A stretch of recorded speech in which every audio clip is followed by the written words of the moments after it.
La idea es que no sea como una clase, la idea es que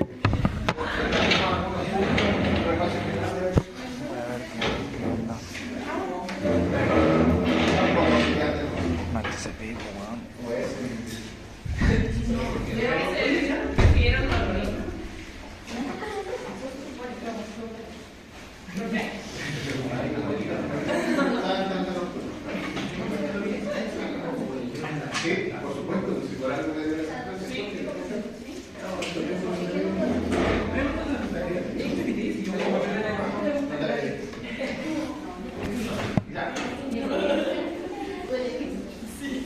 Bueno, ¿cómo están? Buenas tardes. Así como varios integrados se están implementando desde hace unos años el hecho de hacer un repaso anatómico de algunos temas puntuales, obviamente. No vamos a ver todo lo que implicó el primer año, pero sí algunos repasos y podemos enfocarnos en algunas cosas puntuales. Yo hace como... creo que el primer año después de pandemia, por la última vez que estuve en el integrado de músculo esquelético, y ahora este año la doctora Melina me pidió de nuevo que... Me pidió porque ella la nueva profesora me pidió que hiciéramos esta clase. ¿Sí? ¿Ustedes también están haciendo los productores? ¿También están en el integrado de los productores? No, ya, no, bueno.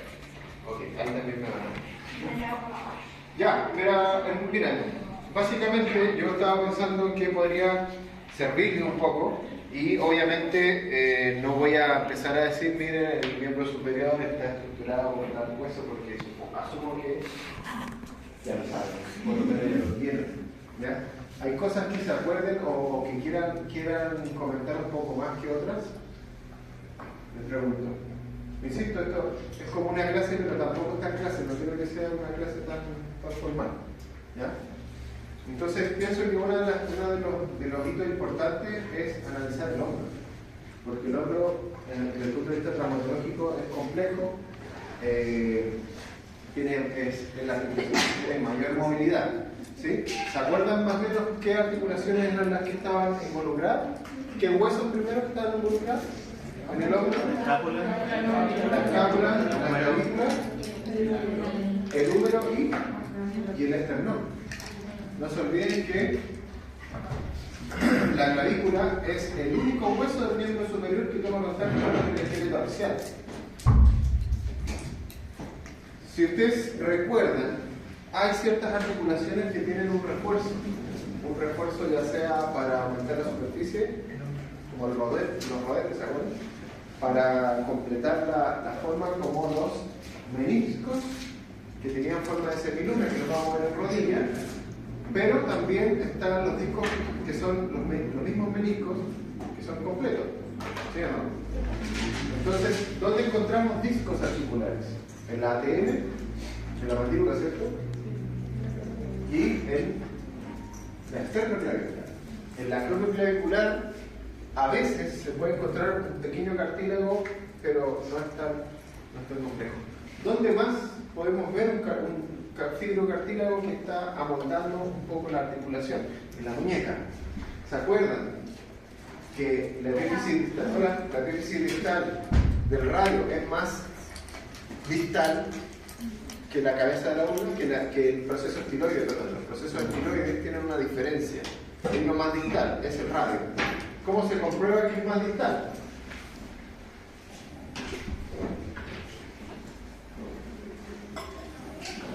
Por el rango de movimiento. Entonces, cuando hacemos hacia ulnar, normalmente, o en este caso vamos hacia la aducción, va a tener un rango mayor.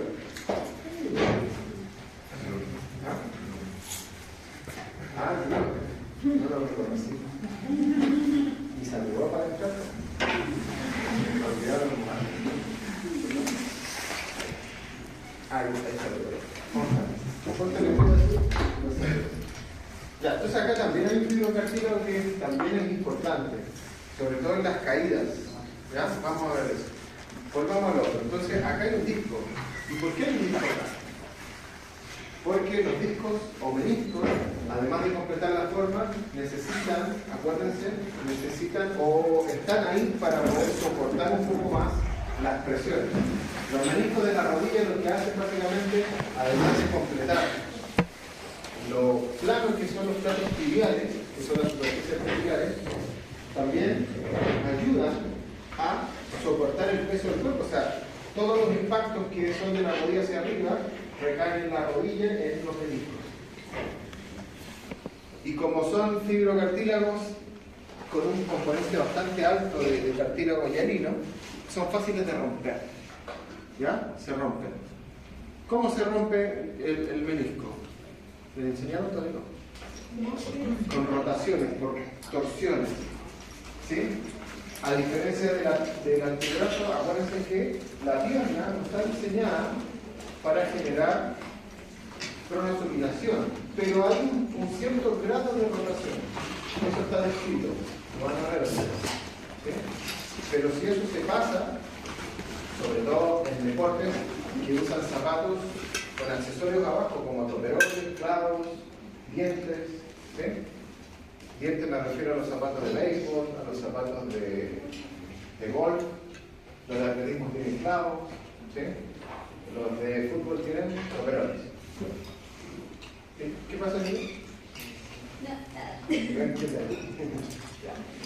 Entonces, ¿qué ocurre? Cuando van corriendo en la cancha, se anclan con los toperoles o con los dientes y hacen. Y al hacer esto, rompen los dedos. Y en este caso igual puede pasar, pero es más difícil. ¿Sí? Pero si buscan una similitud entre por qué acá hay disco, por qué acá hay disco, por qué acá hay disco, es con las presiones. Cuando uno se apoya, todas las presiones del miembro superior finalmente recaen acá, recaen en esta zona. ¿Sí? ¿Qué más? ¿Cómo se llaman las articulaciones? Fíjense que la esternoclavicular tiene un movimiento en estos ejes. Estos son los ejes de movimiento.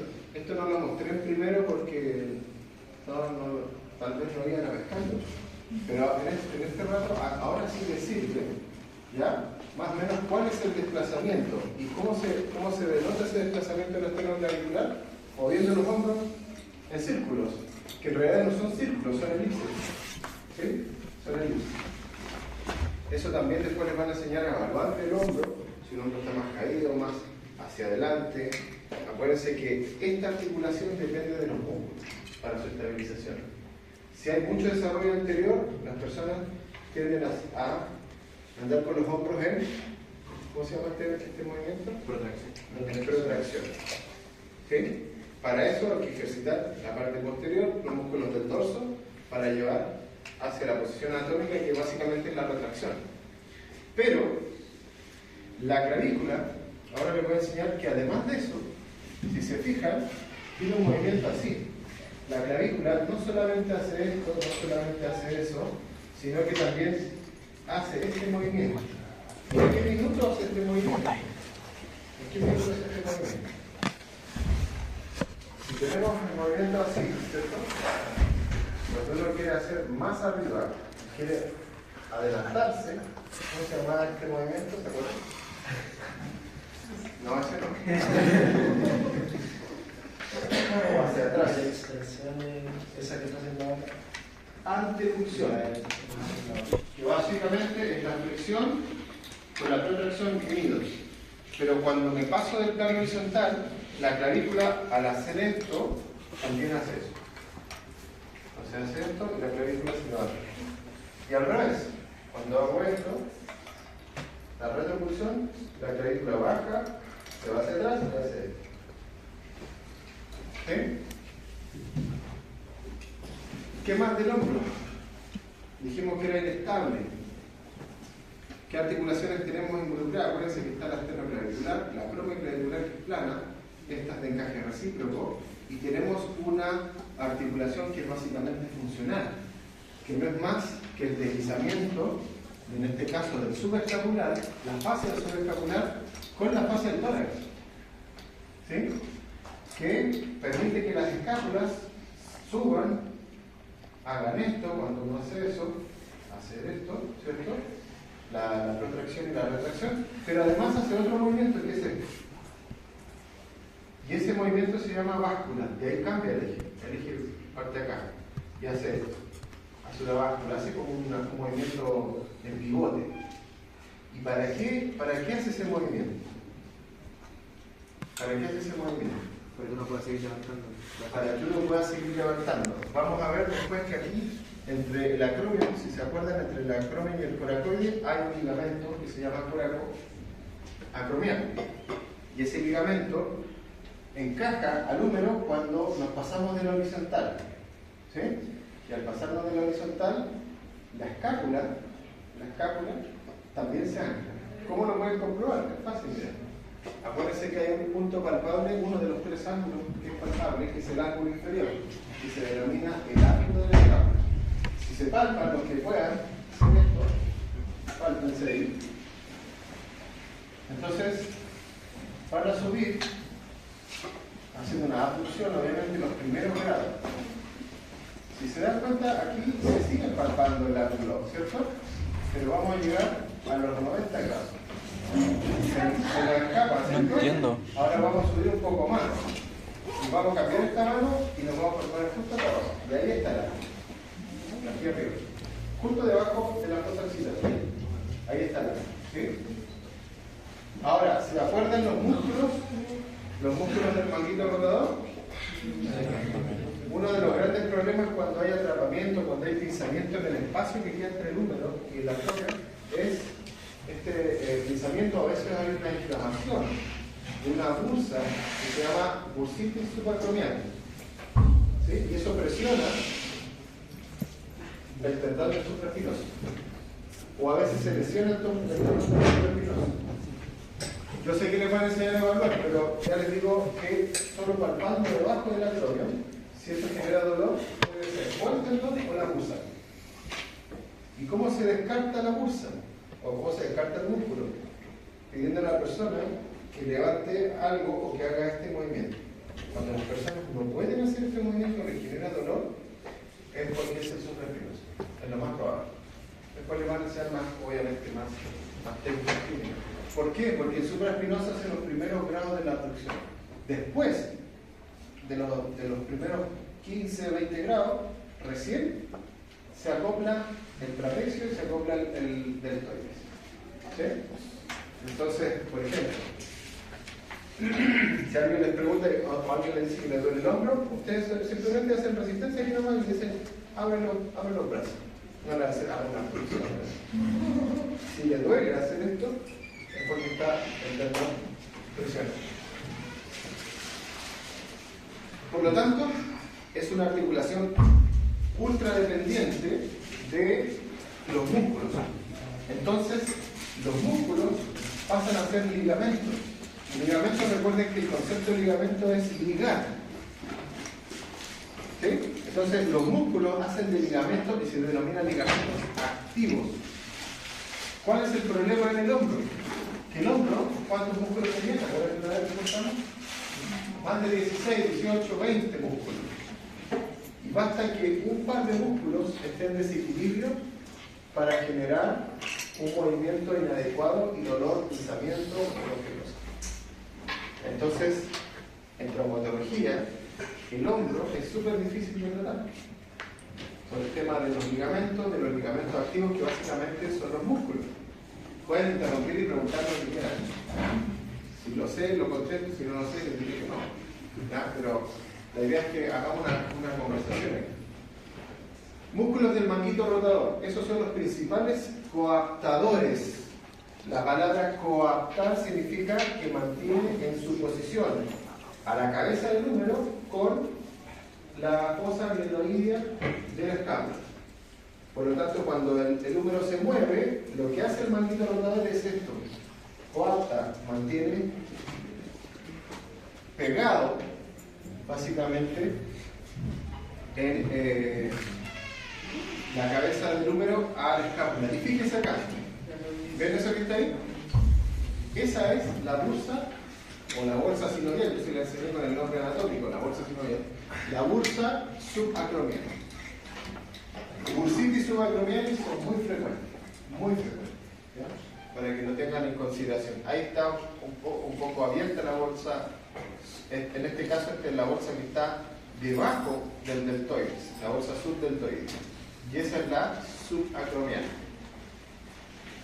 Pero si vieron en la portada, también hay una bolsa adiposa sobre el hombro, que es esta. Se me olvidó poner esta foto ahí. Pero esa es adiposa. Esa adiposa es básicamente para evitar roces, que el acromio no se dañe tan fácilmente, ¿ya? Que es lo mismo que hace un panículo adiposo del pubis, ¿ya? En el tobillo también. Recuerden esto, el manguito rotador se llama rotador porque todos rotan excepto el supraespinoso, ¿ya? Excepto el supraespinoso. ¿Y qué rotaciones hacen? Bueno, el redondo mayor y el infraespinoso son rotadores laterales. Entonces, a la hora de evaluar ese músculo, van a tener que hacer algún gesto con alguna rotación lateral. Y las rotaciones mediales lo hace el músculo subescapular. Son músculos de poco rango de movimiento, por lo tanto los ejercicios para fortalecer y para estabilizar estos músculos son muy puntuales, son muy precisos, seguramente se los van a enseñar, no sé si ahora o más adelante, ¿ya? Pero el manguito rotador es súper clásico y muy frecuente dentro de los traumas y las lesiones. ¿Qué otra cosa puede suceder en el hombro?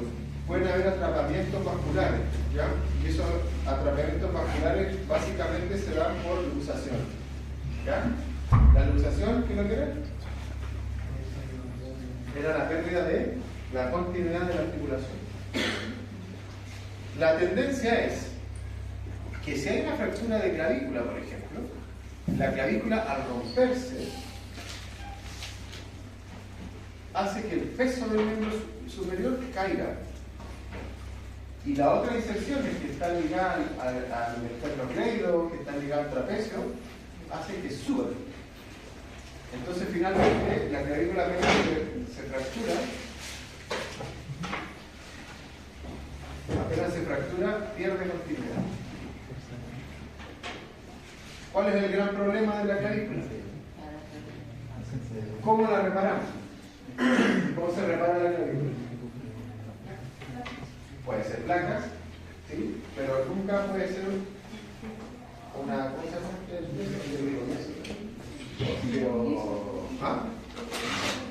La inmovilización es con cabestrillo, no puede ser con un yeso o algo muy rígido porque estamos en el tórax. Entonces, si ponemos algo muy rígido acá, nos va a costar respirar. Y el peso del miembro superior siempre va a ser un cacho a la hora de ajustar la clavícula. La clavícula normalmente nunca queda continua después de una fractura, ¿sí? Pero afortunadamente la clavícula, a pesar de que es un hueso alargado, no tiene conducto interno, ¿sí? Pero no tener conducto interno es más sólido. Es más sólido.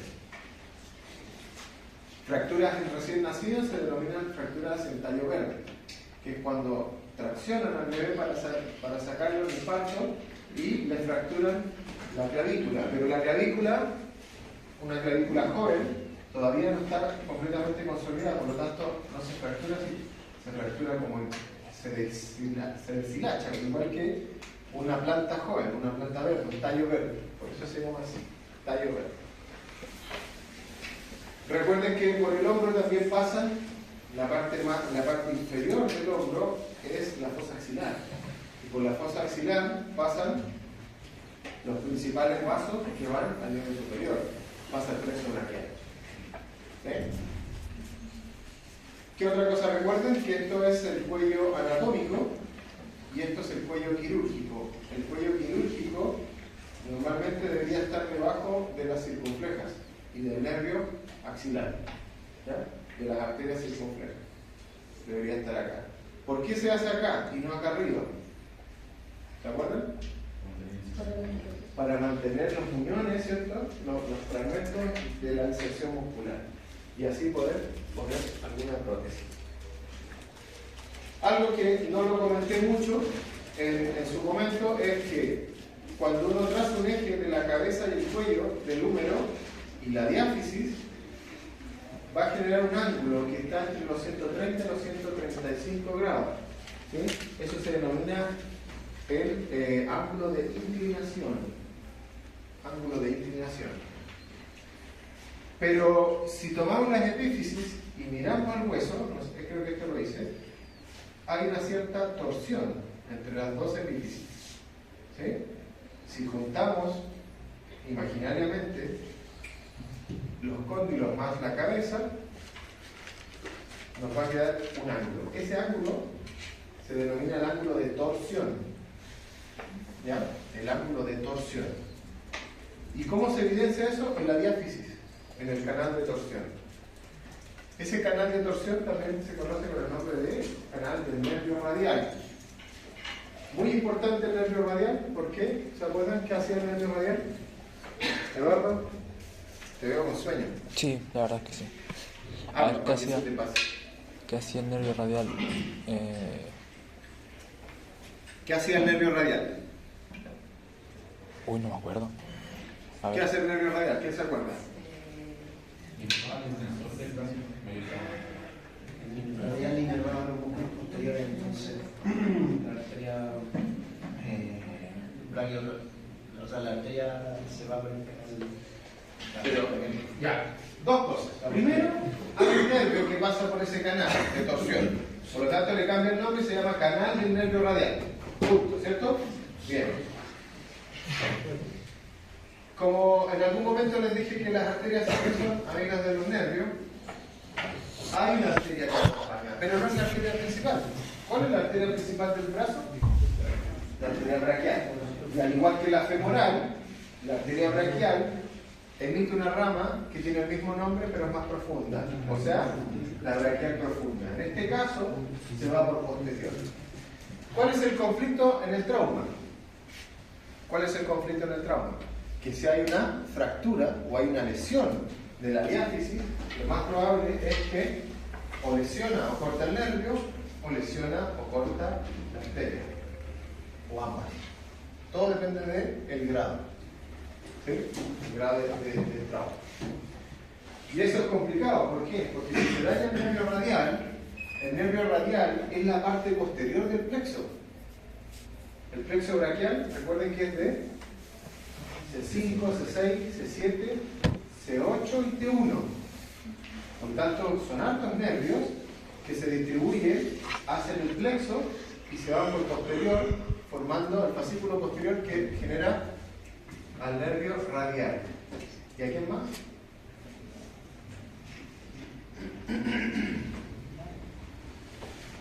Por lo tanto, ¿qué hace el nervio radial? El radial y el axilar. Axilar. ¿El radial qué hace? Es el nervio que da la mayor inervación a los músculos extensores. Desde el punto de vista funcional, los músculos extensores son los músculos estabilizadores, los que nos mantienen erguidos, se les llama estabilizadores.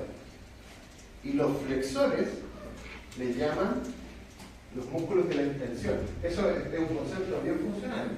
¿Por qué? Porque cuando uno sale de esta posición es porque hace, de alguna manera, en algún momento hace una flexión. Obviamente es muy básico porque estamos omitiendo la pronosupinación, la abducción, la aducción. Pero eso es más o menos. Los estabilizadores son extensores, los que nos mantienen de pie, ¿cierto? Y los flexores son los que cambian la posición y cambian los planos de posición espacial. Cuando se lesiona el nervio radial, ¿qué ocurre? Todos los extensores, o la mayoría de ellos, se desactivan. Por lo tanto, ¿quién gana ahí? En el plano muscular. Ganan los flexores. Entonces, todos los flexores ya no tienen ninguna resistencia. Entonces empiezan acá. ¿Sí? Además, el nervio radial, si se acuerdan cuando vimos antebrazo, dijimos que el compartimento posterior era extensor y supinador. Por lo tanto, también es inervador de la supinación.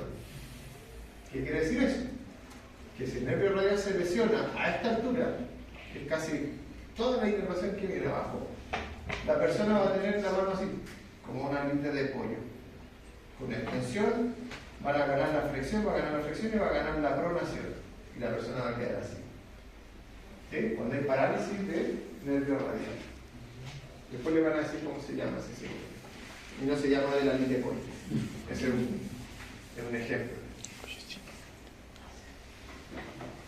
Ligamentos, recuerden que hay ligamentos que están en la cápsula, ¿cierto? Que son los ligamentos glenumerales, y hay ligamentos a distancia. Estos ligamentos a distancia son súper importantes porque la posición de la clavícula mantienen junto a la escápula y al húmero. Aquí está lo mismo, miren, esta es la articulación acromioclavicular, este es el ligamento coracoacranial, por lo tanto esto es el proceso coracoide. Y si esto es la clavícula, aquí están los coracoclaviculares, conoides, trapezoides. ¿Se acuerdan de eso? Y si miran acá, ¿se acuerdan que aquí había una escotadura? Que era la escotadura superior de la escápula, por donde pasa el nervio supraescapular. Ese ligamento a veces puede estar fusionado, puede estar osificado, ¿ya? O a veces puede tener variantes como esa. ¿Ven esa variante? Puede tener incluso dos. ¿Y esto qué es? Son inserciones musculares que van al coracoides. ¿Cuáles son las inserciones musculares que van al coracoides? Son tres. El coracobraquial, pectoral menor y si la cabeza corta, el bíceps. ¿Por qué? Porque la cabeza larga va a pasar por el surco intertubercular. ¿Sí? Esto es lo más próximo que van a ver como en una cirugía. ¿Sí? Porque estas son disecciones en cadáveres descongelados. Entonces, el color es muy similar a lo que pudiesen ver en realidad. Es lo que más se acerca a lo real, pero yo diría que más le falta sangre, obviamente. ¿Ya? Ese es el tendón de la cabeza larga. Esa es la corredera bicipital. ¿Sí? También hay lesiones, también hay traumas a veces con el bíceps, que esto se sale de ahí, de la corredera. Para que no se salga, hay ligamento aquí arriba. Hay ligamento aquí arriba. Pero es una banda neurótica muy suave. ¿Ya? Fosa axilar, recuerden que tiene paredes, ¿cierto? Tiene una base, un vértice, y de esta forma, si es que lo miramos de una vista lateral. Aquí está exageradamente grande la vena axilar y la arteria axilar. Y ahí está el plexo braquial con los tres fascículos más importantes: el anterior, lateral y medial. Perdón, medial, lateral y posterior, el radial. Que forman radial. ¿Ya? Recuerden también, no vamos a pasar todo el plexo, pero sí, recuerden que estas configuraciones, ¿sí? Finalmente van a dar nervio mediano, músculo cutáneo, y en el fascículo posterior vamos a tener al famoso nervio radial y al axilar. ¿Sí? En el antebrazo, el nervio radial también tiene un lugar de atrapamiento, que es justo cuando se mete en el supinador. Lo vamos a ver más adelante. Y el axilar normalmente queda cubierto por el deltoide, porque el axilar, acuérdense que inerva el deltoide. El mediano ya se va hacia el antebrazo y a la mano, al igual que el ulnar. No quiere decir que en este trayecto no existan nervios que van a distintos músculos, porque aquí nos falta inervar toda esta zona, el pectoral, ¿cierto? El serrato, entre otros. Acá. Recuerden que el plexo braquial toma como guía para su trayecto y su interrelación a la arteria axilar. ¿Sí? Arteria axilar. Ahí. Por lo tanto, esta zona es súper conflictiva. Cuando hay luxaciones de hombro, por ejemplo, o fracturas de hombro, es muy probable que se dañen otros ramos nerviosos que impliquen al plexo braquial y eso le va a entregar otra clínica. ¿Ya? Si es más leve, si es una luxación más en cierto grado, en primer grado, en segundo grado, etc. Cuando hay fracturas, también. Hay una condición que cuando se fractura la diáfisis se genera un edema gigante y una hematoma muy voluminosa. Eso es clásico de la fractura de la diáfisis, ¿ya? Que no es lo mismo que la contusión, eso le va a entregar otra clínica.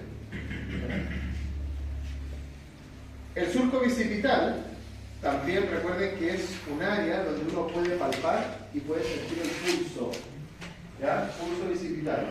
Eso lo pueden hacer ustedes mismos. Y también duele bastante cuando uno se presiona en el bíceps, debajo, en el surco bicipital, ¿ya?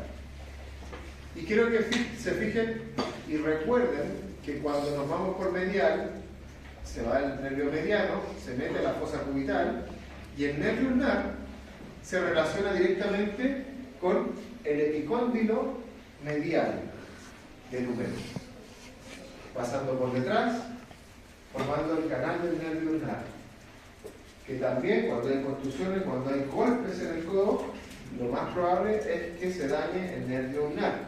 ¿Y qué ocurre en una primera instancia cuando hay un golpe suave en el nervio ulnar? ¿Qué es lo que ocurre en el antebrazo ulnar? Se genera un hormigueo, ¿cierto? Se genera como una especie de calambre, como una electricidad, pero no en todo el antebrazo y la mano, sino que en la parte medial, en el dedo, sobre todo en el dedo meñique y parte de la mano. Eso indica el territorio sensitivo del nervio ulnar.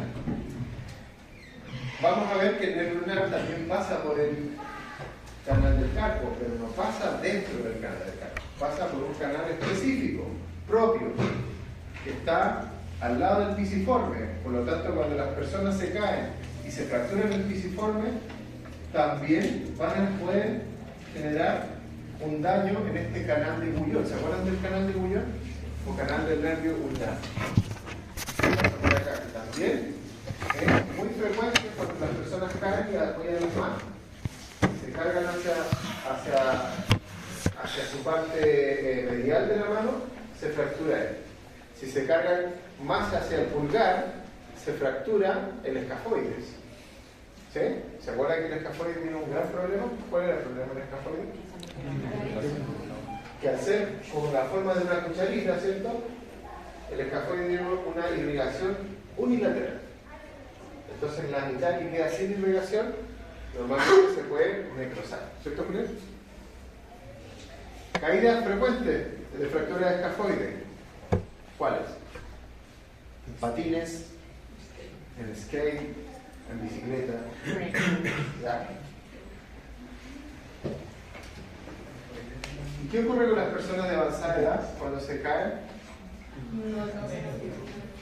Dos cosas. O no alcanzan a poner las manos y se fracturan la cara. O ponen las manos y se fracturan el escafoide, el pisiforme, el radio,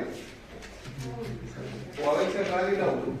Todo depende del grado de osteoporosis y la masa muscular que tiene esa persona. Entonces, siempre a una persona de tercera edad que se saca la cresta, perdón la expresión, aparte de ver si tiene moretones, tienen que hacer un chequeo más completo que una persona que es más joven. Porque incluso hasta por el impacto se puede haber fracturado acá el hombro. Solo por el peso. Todo depende si tiene osteoporosis o no. Bueno, esto solo para que lo recuerden, ¿ya? Que hay una sola arteria grande que empieza a repartirse. Ya sabemos que hay una braquial profunda que va por posterior y después la braquial se divide en radial y lunar, formando un arco, dos arcos arteriales palmares, para luego formar las arterias que van los dedos. Y en el caso de las venas, acompañan las arterias, pero también hay un sistema superficial. ¿Ya? Entonces, lo van a ocupar no en traumatología, a menos que tengan que sacar sangre. Ya, esto es lo mismo, solamente para que lo vean ahí. Esto, esta arteria es importante, ¿ya? La circunfleja humeral, tanto la anterior como la posterior, generan un circuito a la altura del cuello quirúrgico del húmero. ¿Pueden haber fracturas aquí? Sí. ¿Son menos probables? Sí. ¿Cuáles son las más probables? En la mitad de la diálisis. ¿Ya?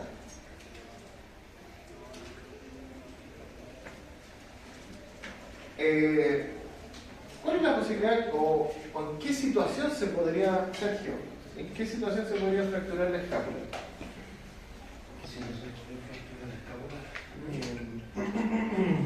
Obviamente en una persona de tercera edad siempre cualquier golpe puede ser potencialmente una fractura, pero sobre todo si es femenino, porque por el tema de la osteoporosis, ¿sí? Que depende de la condición hormonal y del estrógeno.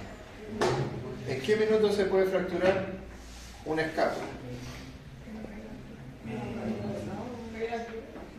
En una caída de altura, cuando la gente está haciendo reparaciones y se cae de espalda, hay una forma de caer.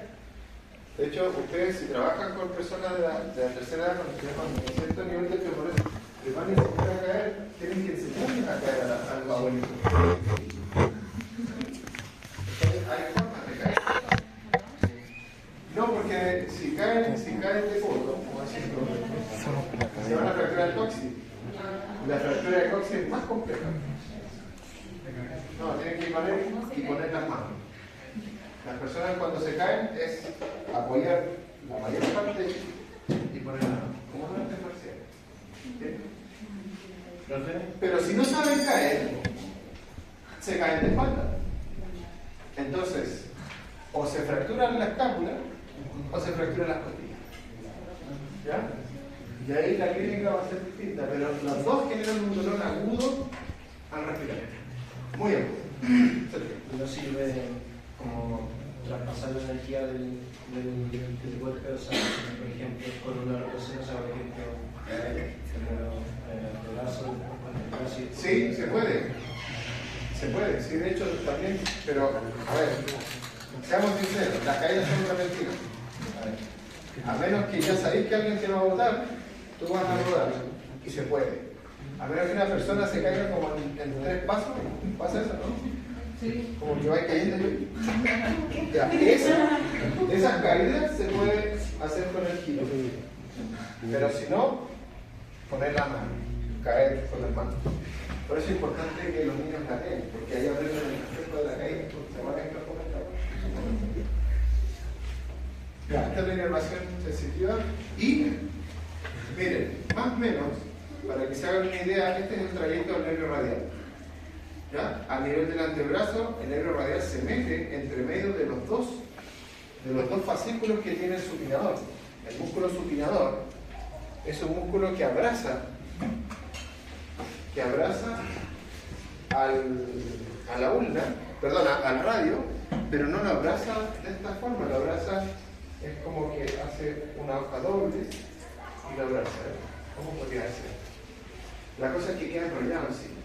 Y como queda enrollado, esta doble capa, hay una abertura acá que se denomina la arcada de Frost. Y la arcada de Frost es donde se mete la porción motora del nervio radial.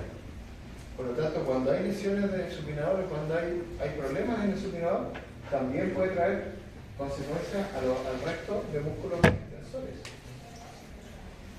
Esto que está punteado, ¿ya? Que se va básicamente muy cerca del músculo brachioradial, es la parte sensitiva del nervio radial. ¿Ya? Es la parte sensitiva. Y en la mano, lo que les comentaba, canal del carpo y el canal del puyolo, el canal del nervio ulnar. Cada uno tiene sus consecuencias. Ustedes saben que el nervio mediano, ¿se acuerdan? Es el invitado de piedra del canal carpiano porque ahí solo hay tendones. Y el único blandito que hay ahí es el nervio, por lo tanto cualquier inflamación que exista ahí, el primero que sufre es el nervio mediano que genera parálisis, ¿sí?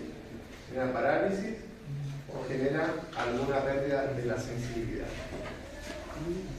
El nervio ulnar, lo mismo. Ahí se ve el nervio radial, la arteria radial también. Y esto lo vamos a ver ahora. Ahora, no sé si a ustedes les entregué, sí, a ustedes les entregué una actividad que se llamaba Anátomo Clínico del miembro superior, ¿se acuerdan? Ni lo leyeron. Ya, ahora les sirve. Ahora tienen que leer. Entonces búsquenlo y se van a dar cuenta que va a estar este esquema. Y si lo ven a este esquema, van a poder saber que, por ejemplo, si hay un daño en el nervio torácico largo, que es uno de los primeros nervios, ¿ya?, que va a inervar al cerrato, va a generar la condición de escapularidad, que es cuando la escápula se ve afuera, sin intención. La persona se para normal y se le ve la escápula muy afuera. Eso se llama escápula alada, y eso es por falta o de fuerza de los romboides y trapecio, o puede ser por algún problema en el nervio torácico largo. Y así pueden ir viendo, por ejemplo, acá.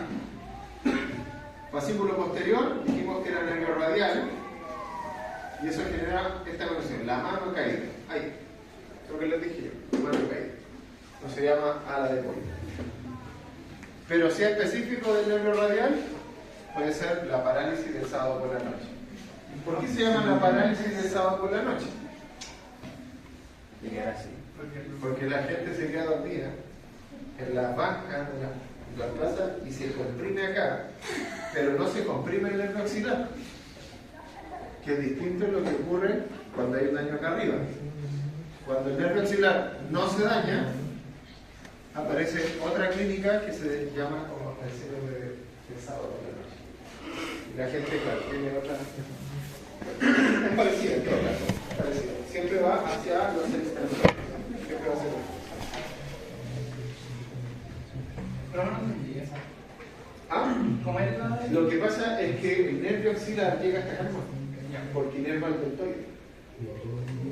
Entonces, cuando uno se apoya, cuando uno duerme encima de una mesa, por ejemplo, esto podría ser el estudiante con sueño.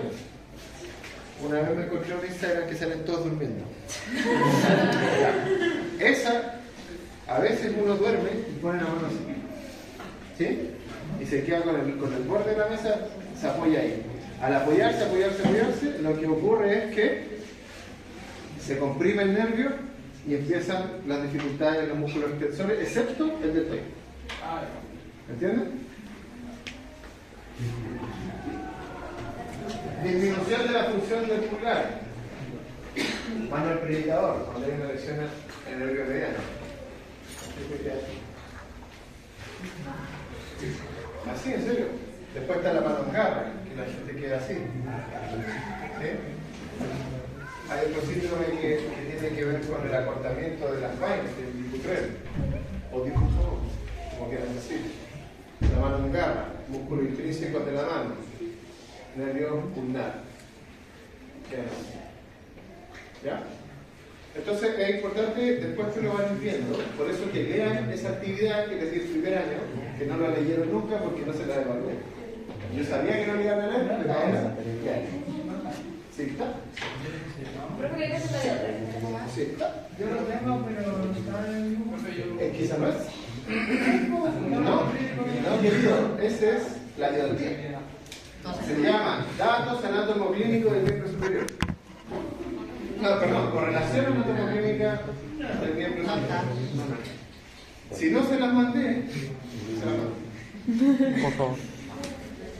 Fíjense acá. Aquí, este es el braquio radial, que fue, aquí lo corrí hacia el lado, ¿cierto? Hacia el lateral, y ahí está el nervio radial. Y miren, ese nervio radial va a sacar su componente sensitivo que le había comentado, y el componente motor lo que hace es que se mete dentro del supinador, que es este músculo que está ahí. ¿Ya?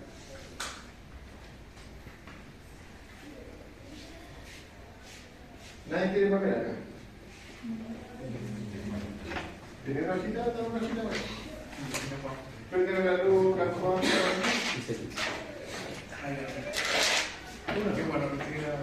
Mira, imaginemos que este es el supinador.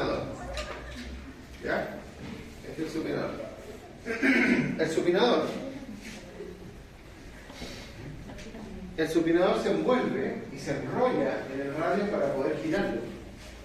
¿Sí? Pero el supinador no se enrolla así.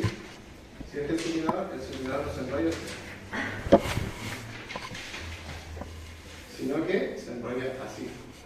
Primero se pliega, se inserta y luego se enrolla. Por lo tanto, queda dos láminas. ¿Sí? Y por ahí pasa ese nervio. Lo que pasa es que acá, en la lámina superior, queda una muesca. Y eso se denomina la arcada del supinador o la arcada de Frost, que es un apellido alemán. No sé si lo dije bien, seguro mal. Y por ahí se mete el componente motor del nervio radial, porque el sensitivo se va acompañando y se va por debajo hacia la piel, ocupando el camino del brachio radial. Se va por ahí. Entonces inerva la sensibilidad de la piel de toda esta zona. Pero la parte motora tiene que ir destinada a los músculos extensores de la mano y del antebrazo. Ahora sí, apaga el mismo, por favor. Gracias. ¿Se acuerdan del codo? El codo es sencillo. ¿Cuál es el conflicto del codo? ¿Cuál es el problema del codo?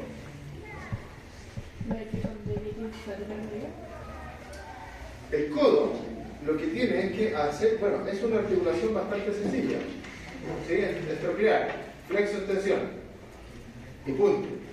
De hecho, no tiene tanta posibilidad de hacer una hiperextensión, a menos que sea muy hiperlaxo, porque el orécrano se junta con el húmero y se traba la articulación.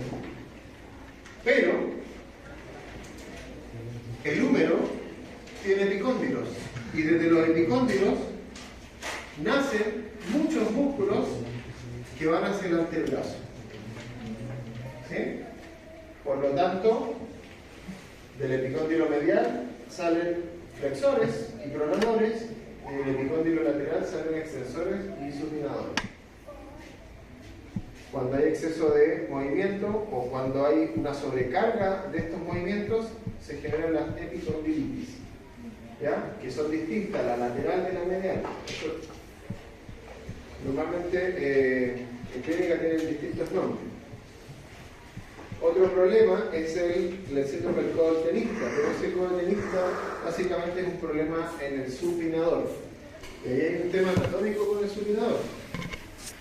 Que el supinador parte del epicóndilo lateral y en los libros se describe que hay un ligamento colateral lateral. Este que está acá. Ese que está ahí. Pero uno que ha podido disecar varios de estos, lo que me he dado cuenta, que está en discusión siempre, que este ligamento no existe. Este es el tendón del supinador. Es el tendón del supinador. Por lo tanto, aunque en los libros de anatomía no aparezcan, igual tenganlo presente a la hora de tratar un codo cuando haya una lesión del supinador, o que digan de ligamentos colaterales laterales. Entonces, tendón del supinador, codo de tenista, así se llama. Ahí está. Entonces, miren, ahí se posiciona el supinador.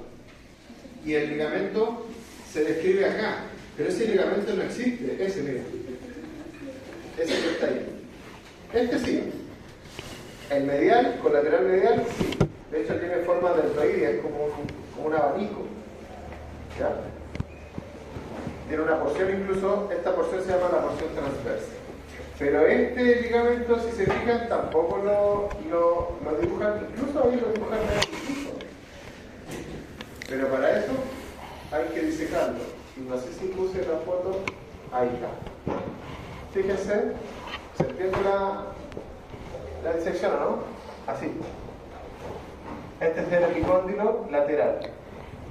Este es el tendón del supinador. Aquí está la cabeza del radio y aquí está la arcada de Frost. ¿Ven cómo se mete el nervio por entre medio de las dos capas del supinador? Bueno, hay una arteria ahí también. Pero el supinador, bueno, empieza a envolver y empieza a abrazar al radio. Ahora vamos al tendón que se inserta en el epicóndilo.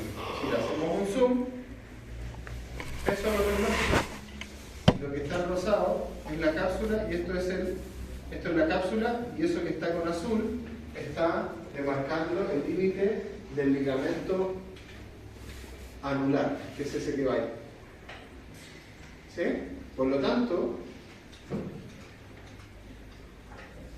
el ligamento colateral para mí no existe. Es igual que el manguito rotador, es como un ligamento activo que viene siendo el tendón del supinador. ¿Ya?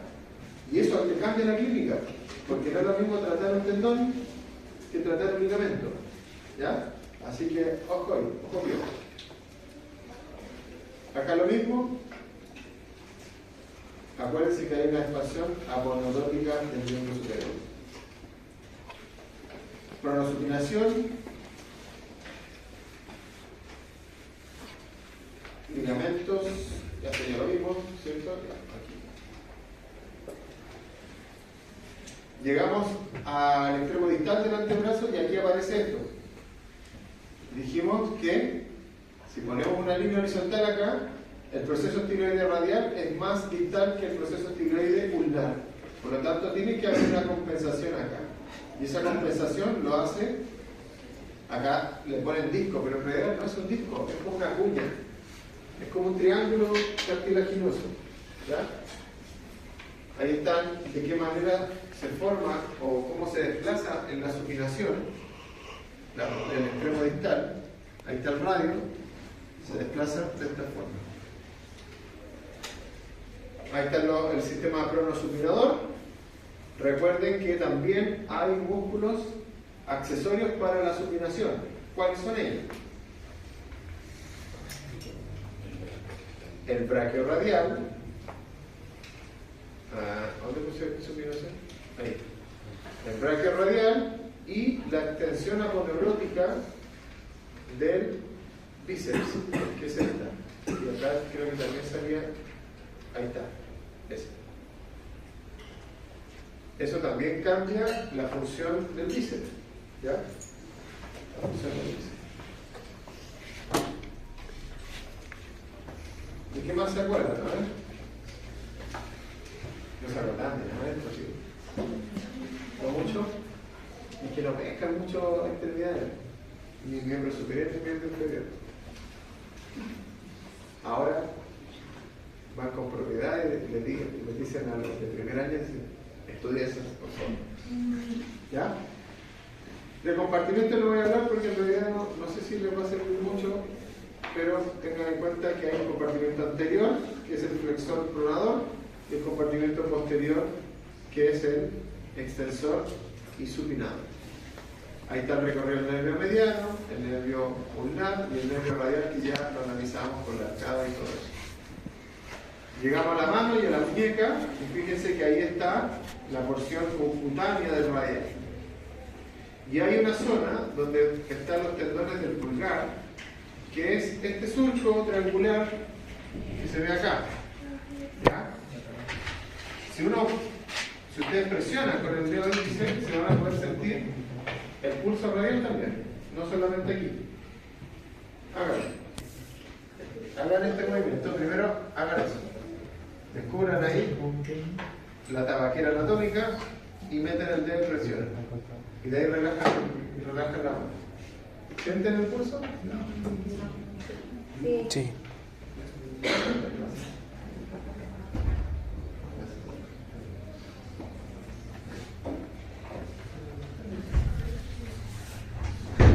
Región del carpo, miren.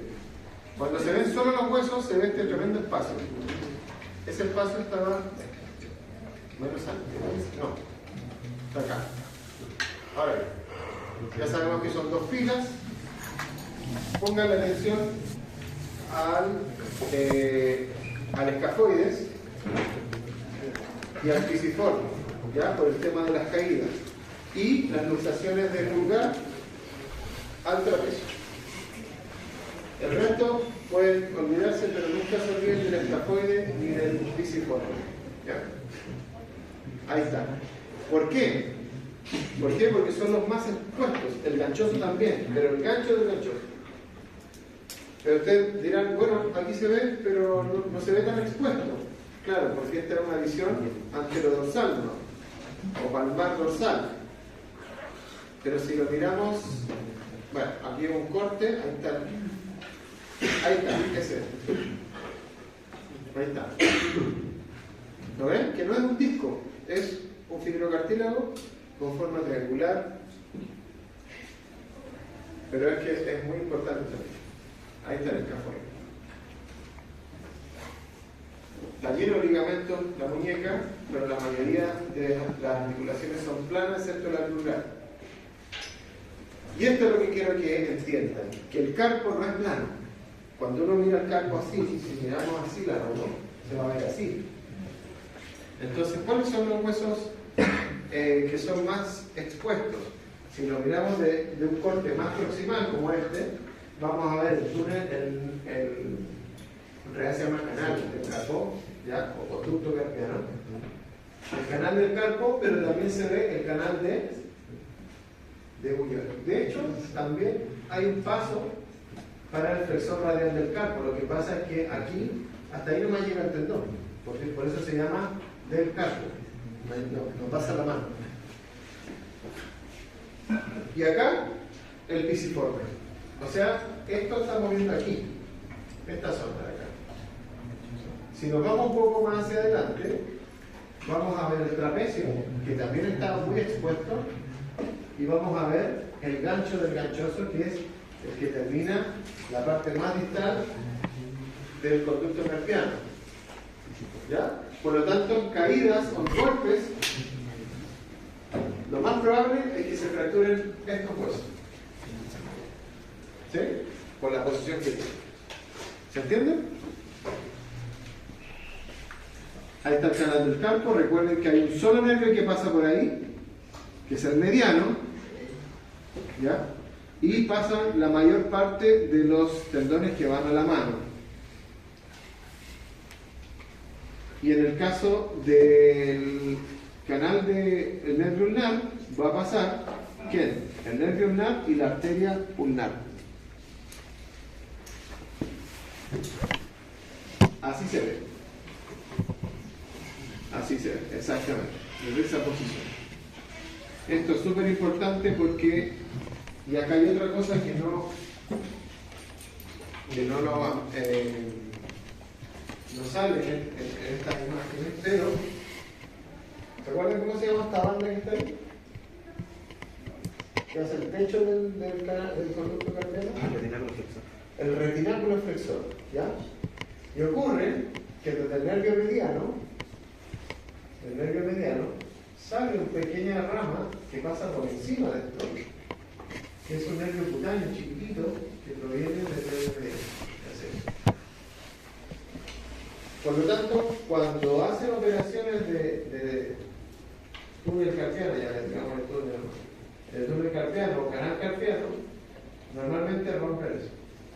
Y hace que la gente tenga parálisis cutánea o pérdida de sensibilidad en la palma de la mano. Y perder la sensibilidad en la mano es complejo, porque la mano es muy sensitiva y es muy importante para la motricidad fina. ¿No hay por nada?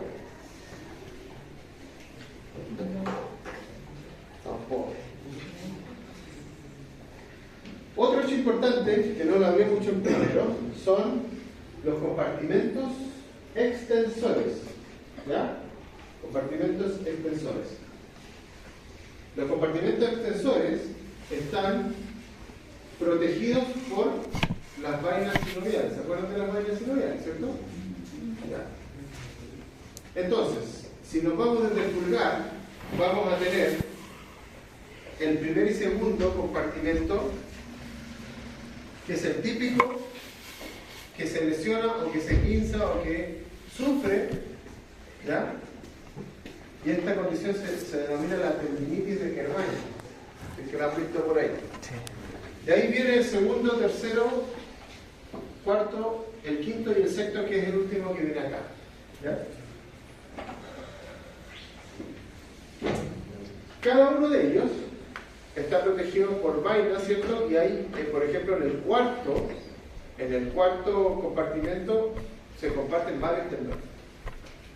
¿Cómo se ve el retináculo extensor? Se ve así. ¿Dónde están las vainas sinoviales, dirán ustedes? ¿Están ahí? Sí están, porque están debajo de la fascia y aquí la fascia todavía no está cortada. Entonces, para poder ver las vainas hay que ingresar un color, porque son transparentes, son de líquido sinovial. ¿Ya? Pero están ahí, a pesar de que no se ven, están ahí. Ese es el retináculo extensor. Si se coloca un colorante aquí, queda algo más o menos así. ¿Ya? Y ahí aparecen las vainas sinoviales. ¿Ven que son varias? También hay síndromes, eso se llama sinovitis. Y cuando es con el tendón incluido, es tenosinovitis. ¿Ya? Las tenosinovitis de Kervine es la del primer compartimento extensor. Después vienen las siguientes. Si ustedes se palpan acá, en esta zona, ahora vamos a poner una ahí. Si ustedes se palpan acá, en el radio, pálpense el proceso estiloide. Si se van hacia dorsal, va a haber otro montículo ahí, ¿lo ven? Ese se llama tubérculo dorsal del radio. Y el tubérculo dorsal del radio es el que va a dar el límite entre el segundo y el tercer compartimento extensor. ¿Qué quiere decir eso? Que si yo tengo el primer compartimento extensor acá, y esto es muy importante porque sus pacientes van a decir, me duele aquí, me duele acá, me duele acá. Entonces ustedes van a evaluar aquí y después van a buscar el tubérculo que los clínicos le dicen el tubérculo de Lister. Anótelo ahí porque, pero se llama tubérculo dorsal del radio. Tubérculo de Lister es el epónimo. Si ustedes se van hacia lateral, van a estar palpando el segundo compartimento extensor, el segundo grupo de vainas sinoviales también. Tubérculo, y se van hacia medial, y ahí van a palpar el tercero. Y después el cuarto, antes de llegar a la cabeza de la urna, que es este huesito que se ve ahí. Acuérdense que esa es la cabeza de la urna. ¿Dónde está el quinto y el sexto? Justo por encima, ¿ya? Por lateral y acá al lado. Bien medial, ahí. Ahí está. ¿Y cómo lo pueden ver? Haciendo este movimiento. Si ustedes hacen el movimiento y se palpan justo medial a la cabeza de la ulna, van a palpar el extensor ulnar del carpo, que es el que pasa por el sexto compartimento extensor. ¿Ya? De esa manera, los problemas en la mano son muy frecuentes, las tenosinovitis son muy frecuentes. En la mano, bueno, ya conocen cómo es la mano, ¿cierto? Los ejes, y recuerden que hay distintos planos. Y ahí está el nervio que les dije yo, miren, ahí está. Ese es el que normalmente no le ponen cuidado en las operaciones de canal carpiano. Cortan el retináculo y a veces cortan el nervio. ¿Ya? Así que cuando se dediquen a eso, ojo con ese nervio porque es el que le da la sensibilidad a la mano, sobre todo en la palma. Y eso es súper importante. Es súper importante. Es un ramo cutáneo palmáceo, que es del mediano. Del mediano.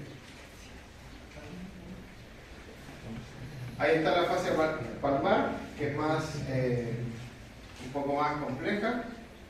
Ahí están las vainas sinoviales que pasan por el canal del carpo. Hay vainas compartidas. Y recuerden que hay una serie de músculos extrínsecos e intrínsecos como los lumbricales, la masa atenar, la masa hipotenar. ¿Ya? Inervados por mediano, ulnar. Ahí están las vainas. Y esto es súper importante que lo sepan. No sé si se acuerdan que estos pequeños retináculos se denominan, no se acuerdan, vainas fibrosas. La vaina fibrosa es súper importante porque es la que impide que al hacer una flexión con los tendones flexores, al hacer esto, no se forme un arco tendinoso. Miren acá. Ahí está la falange, así. Vaina fibrosa, los músculos. Ahí está el tendón. Y esta es la vaina sinovial. Así está la vaina sinovial. Así se ve del visto por anterior, pero esta es la gran función. Si no estuviesen las vainas fibrosas, el tendón quedaría acá. ¿Ya? El tendón quedaría ahí. Pero, ¿cuántos tendones ven ahí? ¿Cuántos tendones ven?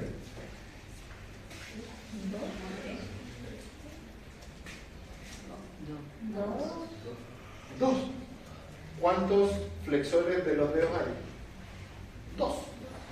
Flexor común de los dedos superficial para hacer este movimiento y el profundo para hacer ese movimiento. ¿Sí? Ahí.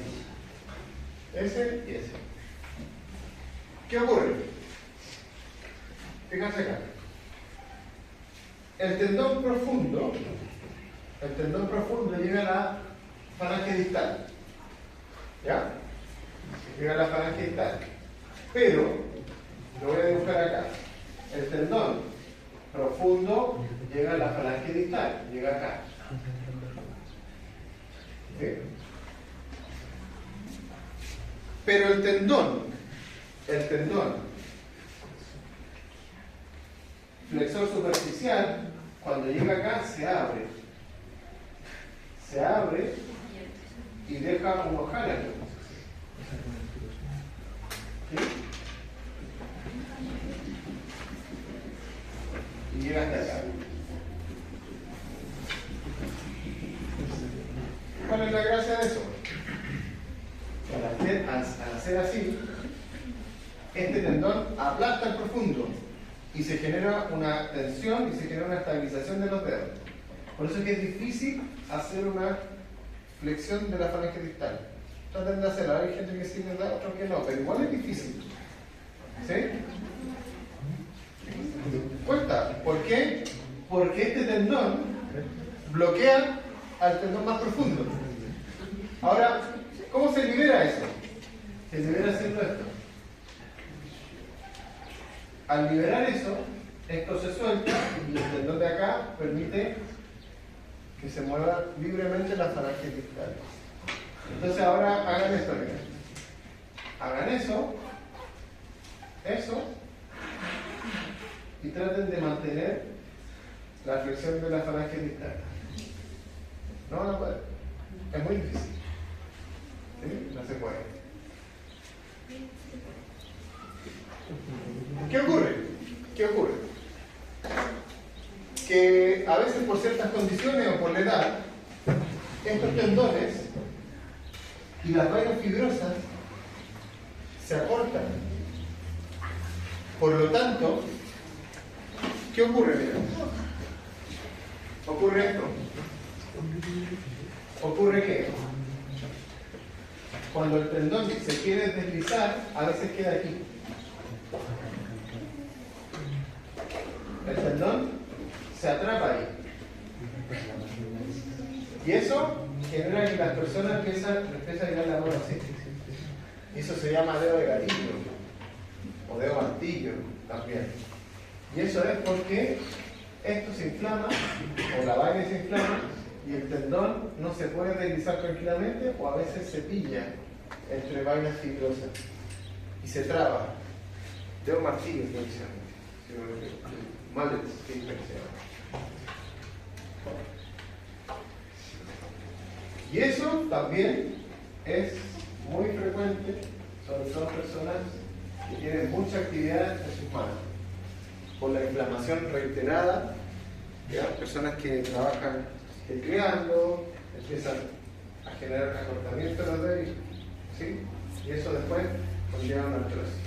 Estas letras que están acá Por eso ya no saco monte. son los números Eso ya no saca monte. de las vainas fibrosas y de los cruces o de los cruces fibrosos. ¿Ya? Pero eso lo van a ver si es que se dedican a cirugía de mano. ¿Ya? Le llaman poleas. Poleas y cruces. Y en el extensor, el grupo de extensores que ya vimos hasta acá, en el caso de los extensores no se ven los tendones. ¿Por qué no se ven los tendones si llegan hasta acá? Y aquí no se ven. No se ven porque se hacen planos. Se hacen planos y envuelven como un capuchón. De hecho se llaman extensor hood. Como Robin Hood, se llaman extensor hood. ¿Ya? Que son los capuchones extensores. Y antes de eso, hay una relación que se denomina las junturas tendinosas. ¿Sí? Que siempre molesto al Manuel porque a mí que Manuel le da la mano así. Y eso puede ser porque tiene una de estas diferencias, porque esto es muy variable. A veces puede tener liberado el índice. ¿Sí? Habría que verlo en una eco. ¿Ya? Pero a veces pasa que las personas no pueden levantar, por ejemplo, hay personas que no pueden hacer esto, o no pueden hacer esto, o no pueden levantar el anular. Ahí pueden ver, mira, prende la luz lejos. Con esto vamos a pausa, no sé qué hora es. Un cuarto para el cuadro. Ya, vamos a una pausa corta porque la clase va a ser hasta las 8:30. ¿Ok? Hasta las 4:30 me voy. Tenemos Quiero que vean esto. hijo de una ventana. La clase de Quiero que se miren los tendones de la mano. Sí. ¿Sí? Los extensores. ¿Cómo comprueban eso? Mira, hagan eso. Hagan eso y mírense los tendones. Así. ¿Sí? Mírense los tendones. Ahora hagan lo siguiente. Empuñen la mano y fíjense, ya detectaron cómo es su tendón aquí, ¿o no? El del índice y del anular. Mírenlo. Miren, si quieren, márquenlo con un lápiz. ¿Ya? ¿Cómo pueden darse cuenta si tienen una juntura tendinosa? Empuñen y levanten un dedo. Y miren, se van a dar cuenta de que el tendón se curva. Porque se pega al dedo medio. Ahora liberen el dedo medio. Y el tendón vuelve a su curva. ¿A ver? Hagan lo mismo con el dedo medio. Y ahí van a ver miren. cómo son sus junturas tendidas.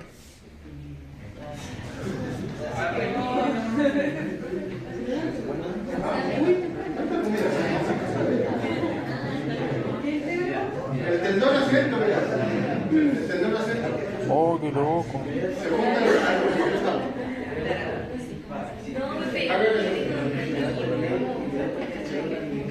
¿lo ven o no?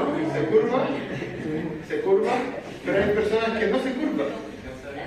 A ver, Manuel, ¿se curva tu dedo o no? Haz así. Haz así.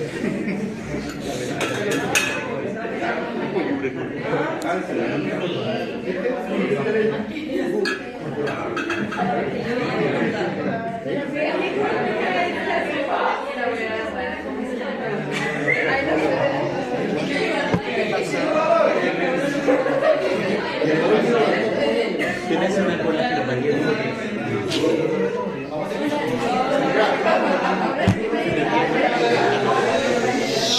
Van a hacer esto, van a hacer esto. Uy, mírense la mano y ahora hagan eso y eso, eso y eso. Y se van a dar cuenta, mira, se van a dar cuenta cómo se mueven y cómo hacen esto.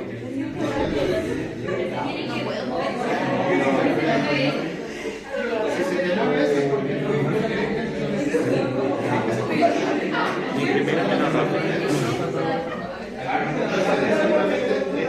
O sea, a mí se me mueve esa venita. Una venita y...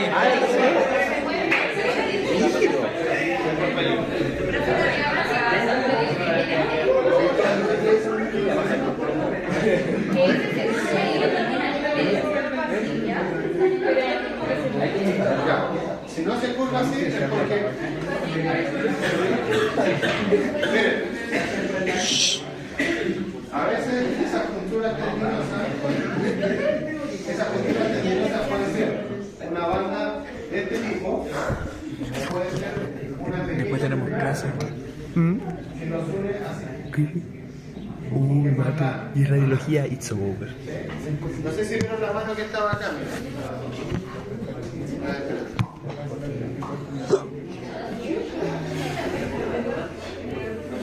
Esa, apaga la luz y con esto salimos a arreglar. Miren, estos, acá tienen un tipo, acá tienen un tipo, acá tienen otro tipo. ¿Sí? Y hay otras que son un poquito más como una banda más delgada. ¿Ya? Entonces, claro, todo lo que uno haga con la mano, mira, todo lo que haga con una mano, significa que están ligados, las extensiones están, ¿cómo se dice?, entrelazados, los músculos, y eso es también para la estabilidad de la mano y de los movimientos, sobre todo en los agarres. Acuérdense que estas manos en algún momento de la evolución se supone íbamos caminando de forma cuadrúpeda. ¿Ya? Ahora sí, prende la luz, vámonos unos 10 minutos. Vuelvan pronto porque a las 4:30 nos vamos.